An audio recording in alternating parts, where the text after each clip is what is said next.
এবং বন্ধুগণ, আমির জামাত ডাক্তার শফিকুর রহমান আপনাদের সকলকে সালাম জানিয়েছেন এবং এই আন্দোলনে গত রাত থেকে আপনারা যারা এখানে অবস্থান করেছেন, করছেন, করবেন, আমরা এই আন্দোলন সফল না হওয়া পর্যন্ত আশা করি বর্তমান অন্তর্বর্তীকালীন সরকার সহযোগিতা করবে এবং ছাত্র জনতার এই দাবি বাস্তবায়নে তারাই এগিয়ে এসে ভূমিকা পালন করবে।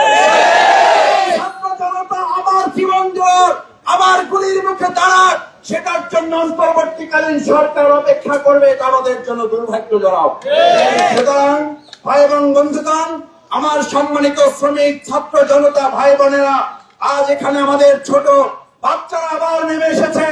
আমি সাংবাদিক ভাই বোনদের কাছে অনুরোধ করতে চাই, আমাদের ভাইয়েরা, আমাদের বোনেরা, আমাদের ছাত্র জনতা, আমাদের জুলাই যোদ্ধারা, আমাদের শহীদ পরিবার, আমাদের আহত বন্ধুত্বরা এখনো যখন পুনর্বাসিত হয় নাই, তার আগে বিচার সংস্কার সম্পন্ন না করে আবার আরেকটা ঠুনকো নির্বাচন দিয়ে জাতির সাথে তামাশা করতে দেওয়া হয়।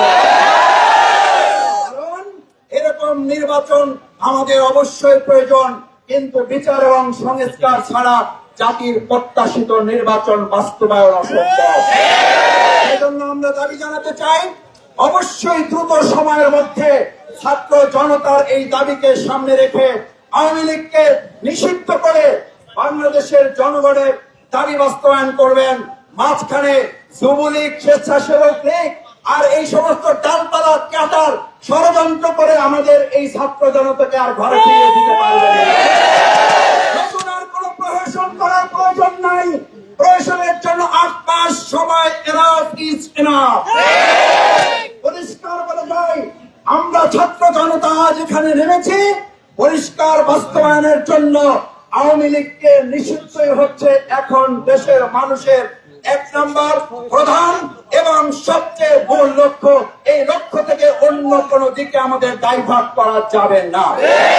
সেজন্য আমি আপনাদের কাছে আহ্বান জানাতে চাই, আসুন আমরা ছাত্র জনতা এদেশের জনগণের পক্ষ থেকে এই আওয়ামী লীগকে নিষিদ্ধ করে একটা নিরাপদ বাংলাদেশ তখনই করা যাবে। শুধু নিরাপদ যমুনার দায়িত্ব আমাদের কাউকে নিতে হবে না, নিরাপদ একটা বাংলাদেশের দায়িত্ব আমরা সবাই মিলে নিতে হবে। আমরা সেই ক্ষেত্রে প্রশাসন যারা আছেন তাদেরও সহযোগিতা কামনা করি।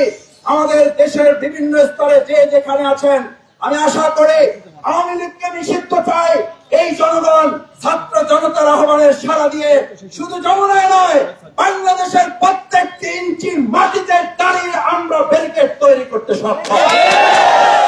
এখানে যদি চারদিকে আমাদের ব্যারিকেড দেওয়া হয়, তাহলে আমরা ধরে নেব সারা বাংলাদেশের আবার 56,000 বর্গ মাইলে আমাদেরও ব্যারিকেড তৈরি করতে বাধ্য হবে। এখানে ব্যারিকেড দিয়ে ছাত্র জনতার এই গণজোয়ার ঠেকানো যাবে না, বরং সারা দেশে এই জনতার গণজোয়ার আপনারাই দায়িত্ব নিয়ে ছড়িয়ে দিবেন। আমি মনে করি সেটি দায়িত্ব আপনারা নেওয়ার প্রয়োজন নাই, বরং আলোচনার ভিত্তিতে দ্রুত সময়ের মধ্যে আওয়ামী লীগকে নিষিদ্ধ করা এবং তার আগ পর্যন্ত আমার সম্মানিত ঢাকা সিটি কর্পোরেশনবাসী, দেশবাসী যে যেখানে আছেন, আমার সন্তানকে যারা গুলি করে হত্যা করেছে, আমার মায়ের বুক যারা খালি করেছে, আমাদের ভাইকে আহত বন্ধুত্ব করেছে যারা, অবশ্যই তাদেরকে নিষিদ্ধ করে তারপরে আমরা ঘরে ফিরে যাব। আপনারা যারা এখানে এসেছেন, আপনারা যতক্ষণ আমাদের এই দাবি বাস্তবায়ন না হচ্ছে, আমরা আপনাদের পাশে থেকে দাবি বাস্তবায়নে সর্বাত্মক সহযোগিতা করব, সেই আহ্বান জানিয়ে, সেই প্রত্যাশা ব্যক্ত করে আপনারা শেষ পর্যন্ত দাবি আদায় অটল অবিচল জুলাই যোদ্ধারা জুলাই আগস্টে গোটা পৃথিবীতে যেমন উঁচু করে বাংলাদেশকে দেখিয়েছেন, আমরা আওয়ামী লীগকে নিষিদ্ধ করে আরেকবার বাংলাদেশকে পৃথিবীর মানচিত্রে আমরা তুলে ধরব।